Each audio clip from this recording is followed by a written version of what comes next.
Sony PlayStation already has the definitive strategy to become once and for all the largest video game company in the world. I swallow from the emotion I have. Bigger than Ubisoft, than Tencent, than Microsoft, than Nintendo, all together multiplied by 5. Here it goes because the plan is great. Listen well, launch a worldwide tour musical, revive the Concord, continue developing games as a service, and why not? The cherry on the cake. Not releasing any downloadable content for Spider-Man 2 beyond what they promised and beyond what people are waiting for. Instead, release it on PC. That's right, friends. Today we're going to talk about PlayStation's master plans. It's sarcasm, there is no master plan, I knew it, you're a hater. Hey, yes, whatever you say.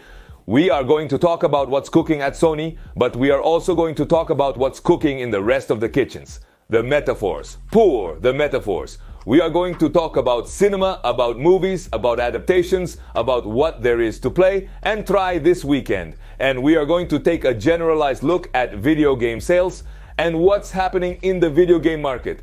The sales analysis, pour the sales analysis. And of course, we are going to say hello to the weekend because it's already starting. Friends, have a great weekend. See you. Bye. No, I'm going to record. I'm dying for the weekend to start, but I'm going to record.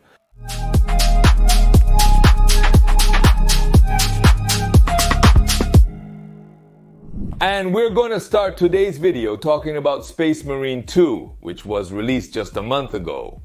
And in just 1 month, this wonderful video game managed to reach 4.5 million copies sold. And with this, it is more than confirmed that the title will end up receiving a third installment. The team that developed it had already confirmed that they were thinking about new content for Space Marine 2 and a third installment. And with these sales and these numbers, well, that's the third installment. It's a reality. Speaking of second parts that people are loving, and the press, we have Silent Hill 2 Remake, which turns out to be the game that Bloober Team was waiting for to finally make a big leap on a global scale. 1 million copies sold in almost 3 days. This was directly commented by the people from Konami, who seem to be very happy to work with Bloober Team. Surely the people from Konami are already rubbing their hands, thinking about what the next Silent Hill will be that they are going to remake. Speaking of horror bestsellers, we have Resident Evil 4 Remake, which has sold over 8 million copies. At least that's what Capcom reports via Twitter. 8 damn million copies is a huge number. People, especially for being a survival horror, yes, there are games that sell more and there are also games that sell less and whatever you want. But it's a survival horror, it's not one of the best-selling genres in the world. Yes, it's one of the most viewed genres in streams, in broadcasts, and also one of those genres that seem much bigger than they actually are. Are you messing with people who play survival horror poor? I'm not messing with anyone. I'm telling the truth. Let Federación Internacional de Fútbol Association come and tell me it sold 1 million in 3 days. Let Call of Duty come and say it sold 8 million in whatever time, in a month, in a year. It doesn't matter. It doesn't seem like much. Because those companies, those genres sell that, but a survival selling 8 million copies in a year, that's great. You played Silent Hill 2 Remake, you played Resident Evil 4 Remake, and you don't know what remake to play to keep playing a good survival horror? Here I bring you a recommendation. This is Tormented Souls, and it's a AA survival horror with much honor. Great exponent of this genre, especially of the most classic of this genre. This year, Tormented Souls 2 should come out, which is already confirmed, and in fact, this game should be coming out these months. But well, beyond all that, play the first one, which is very good. It's always cheap. And you're also supporting a Latin American development because it's a Chilean game. One of the most important championships in the world of Pump It Up took place. If there are people in the world who still play this mother and who, to top it all off, play it in championships in front of other people who watch them, they have no shame. Well, the championship took place, and in this championship called the big one, it was finally announced that Pump It Up is coming back to Steam. Well, it was very early in the morning when I wrote this script. Pump It Up is not actually coming back to Steam because Pump It Up was never on Steam as far as I know. Pump It Up debuts on Steam next year with a version that will be played with fingers on the keyboard, and they are considering relaunching a dance mat. Big news!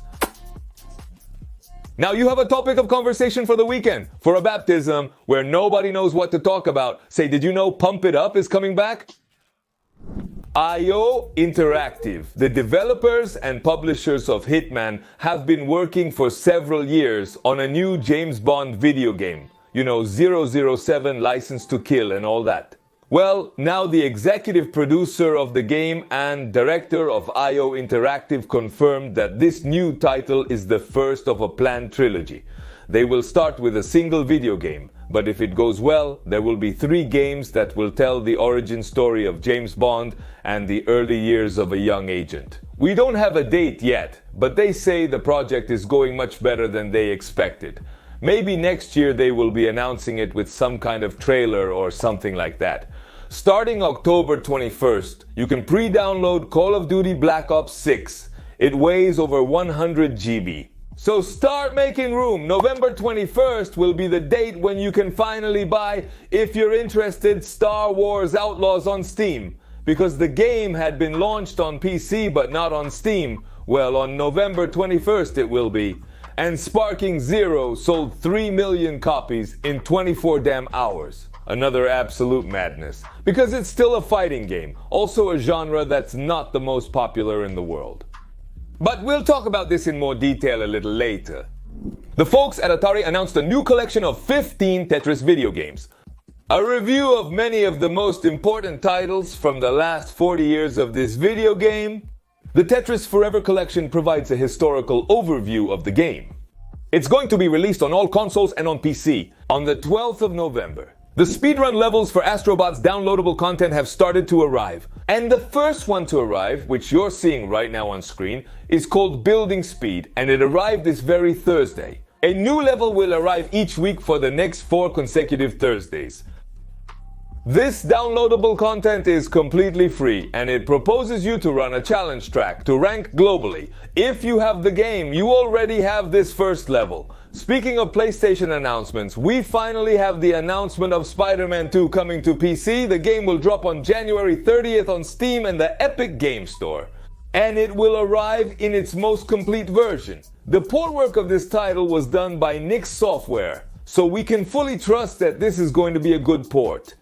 Since everything they have done so far for PlayStation has turned out quite well. We still lack more information about the features, availabilities, and resolutions, compatibility with PC technologies and others, but I think that later on, probably at the Game Awards, we will see another trailer of the game with more details and everything. The news would also be that Insomniac seems to be confirming the cancellation of any type of downloadable content for Spider-Man 2, although we do not have additional story content planned for Marvel's Spider-Man 2. We are delighted to bring all our post-launch content previously released for the PC version. These words are straight from Insomniac, and they make it clear that they are not going to expand the story of Spider-Man 2. It's strange because it had leaked that yes, we knew that, yes, the plans surely were to expand the story. Because these things make money. We are talking about one of the most important games of Sony PlayStation, the damn Spider-Man. But it seems they changed their mind. Or maybe they will first release the game on PC and then develop some downloadable content. Maybe the leak that Insomniac suffered caused projects to be cancelled. Maybe Sony will continue to insist on multiplayer games as a paid service. Hey, why not that? They're not as interested in DLCs of good games anymore. I'm not sure why. Finally, it happened. Joker 2 is a complete failure. And this, October 29th, is going to arrive at the streaming services, specifically to Prime Video. So if you didn't see it in the cinema, well, you didn't miss much. Meanwhile, episode 4 of the Penguin series becomes one of the highest rated episodes in the entire history of cinema and television, a bit exaggerated perhaps, and you can already see it on HBO Max. Watch it for real. The Penguin series is great. Akira Toriyama was finally recognized as he should by the gringos, who put him in the New York Comic Hall of Fame. And in this way, Akira officially becomes part of the group of the most recognized graphic novelists in the world. A place that he should have occupied many years ago, but you know how this is. No, sometimes they don't recognize you until you end up dying. And since we are on the subject, since we are talking about Dragon Ball, I tell you that from Bandai, they do not waste time and they are already announcing DLCs for Sparking Zero. They are going to put the Vegeta from Dragon Ball Daima. They are going to put a Glorio in 20 characters. Plus 20 characters more than 180. How they love money. The new Dragon Ball series, Dragon Ball Daima, has premiered on Netflix. And starting from yesterday, an episode will be published every week. So you will be able to follow the series approximately in real time. The initial episodes are now streaming on the platform. They are in Japanese with subtitles in all languages. While they boast about having sold 3 million copies of Sparking Zero, in a mere 24 hours, Bandai Namco acted swiftly. And they're laying people off. This is reported by the media Anite, Bloomberg, and other outlets. First, it seems that Bandai has been quietly cutting staff since April of this year. They comment that it's to avoid layoffs and not draw too much attention. What Bandai does is give many employees useless and irrelevant tasks and wait for them to get tired and end up resigning. Apparently, so far this year, according to Bloomberg, 100 people have already resigned from Bandai due to these practices. In addition to this, they comment that Bandai would be cutting costs, canceling video games and projects that were in development and that we didn't know were in development. Bloomberg reports that Bandai would be canceling projects in the style of Naruto's. Bandai is canceling those generic fighting games they release frequently, along with mobile games and projects they were developing for others, like Nintendo. It's surprising that Bandai was working on something for Nintendo in the first place. We have no idea, but they don't do it anymore. At the same time, they are quietly firing, or rather, pushing a large part of their staff to resign, because they want to cut back without firing directly.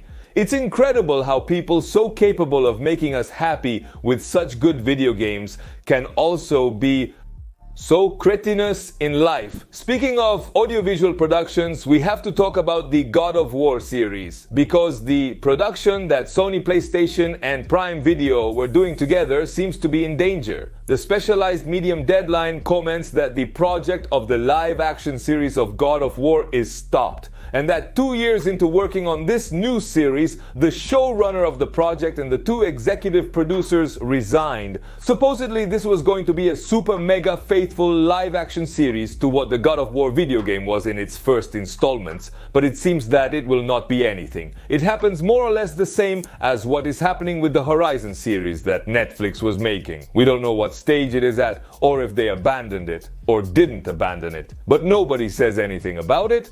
It's frozen. There are things happening that we don't understand. We have Concord, because something is happening with Concord. And it seems that they are reviving it, but we really don't know much. It turns out that Concord continues to receive updates on Steam, even though the game is discontinued and people can't play it. And they refunded the money from the purchases and the whole story. They keep updating it, patches keep dropping, updates and so on, because it seems they are going to relaunch it at some point. In fact, there's a lot of people enthusiastic about it. Sony is said to have learned their lesson, but the extent is unclear. But I'm only going to believe this when Concord is relaunched and it's really good. And speaking of spending money, we have to talk about Marathon, Bungie's new thing. Because in the code of a new Destiny update, a very interesting piece of information was found about it. The Marathon campaign appears to be incomplete. The advertising campaign and early access and so on is going to start in February of 2025, which means that we are soon going to have an announcement for this video game. And also, this is not confirmed, but evidence was found that Marathon would be a $40 pay-to-play game. It seems they didn't learn anything with Concord. Well, Marathon, what a pity that it arrives for Christmas, right? Well, it would be, hey, Christmas to troll at. The youngest in the family, right? You wanted Spider-Man? Then Marathon. Riot also fires more people, why not? During the trend of layoffs. 30 people leave the studio amidst a wave of cuts and layoffs. It seems that there are surplus people after cancelling several spin-off projects they were supposedly working on. What's next for these people is what you're seeing on screen, which is DOS X KO, a fighting game based on the characters of League of Legends that is supposedly still in development. The second Five Nights at Freddy's movie, produced and directed by the same person who produced and directed the first one, is set to arrive on December 5th, but not until 2025. The movie The Untamed Dawn is also finally a reality, and it's set to arrive in December 2025 as well. Speaking of 2025, one of Sony PlayStation's new master strategic plans to take PlayStation into the future has just been confirmed. Tremendous! A musical that will tour the world, bringing us music from The Last of Us, The God of War, The Uncharted, and other video games. It's not a joke, and it's actually not a musical. It's orchestral music. Because if it was a musical, it might make sense. But no, it's orchestral music. An orchestra. They will tour Europe and the United States between April 2025 and December 2025. An official PlayStation orchestra? They will bring us the music from the video games. I'll read your comments. What do you think of Sony's plans? Was this what you were expecting for this time? I think it's horrible what's happening with Spider-Man 2 if they don't release a downloadable content because it's one of the most important games Sony has had in recent years, that they also make the game announcement on PC without participating in an event or a more important presentation. That they are also thinking of reviving Concord, that Marathon continues, that they announce an orchestra of music. It all smells to me like they didn't learn much from what's been happening lately. I may be wrong, but it's just a light analysis. Regarding what to play and try this weekend, I've been insisting on the same thing all week. Try the demos on Steam. For example, you can try the demo of Depressing, a video game supposedly coming out this year. I played the demo, and I don't think it's coming out this year. It's still very rough. This 20-minute demo on Steam allows you to see more or less how the game will be. It looks great and plays fun, but I think it's still very unfinished. There are thousands of similar demos to play on Steam. Pay attention, because there are very fun titles to try and discover. I know I insist a lot with this Steam Next Day thing, but really, there are many interesting things to discover, and not every day you can access so many demos of so many games. Try titles without spending a penny. The thing is that all these demos are on Steam, and they are until the 21st. So you have this weekend to try titles. I was able to try quite a few demos. I was able to play quite a bit. There are many things that are absolute garbage, because anyone can publish a demo on Steam in this festival. But there are things that are very fun, very good. Even many are games that we expect. Take advantage of this chance. Don't let it pass. There is still the Ranma series. They are publishing an episode per week on Netflix. There is Dragon Ball Daima. There is The Boy and the Heron on Netflix. There is the Penguin series to watch. There is quite a bit to watch this weekend. And if this is not enough, if you want to know what there is to play, or what was launched this month, well, you watch this video with the October releases. If that's not enough, you watch this other video with new games. And if that's not enough, well, I don't know. Turn off YouTube. That's it. That would be enough video. Go do something else. Friends, have a great weekend. See you on Monday. Bye.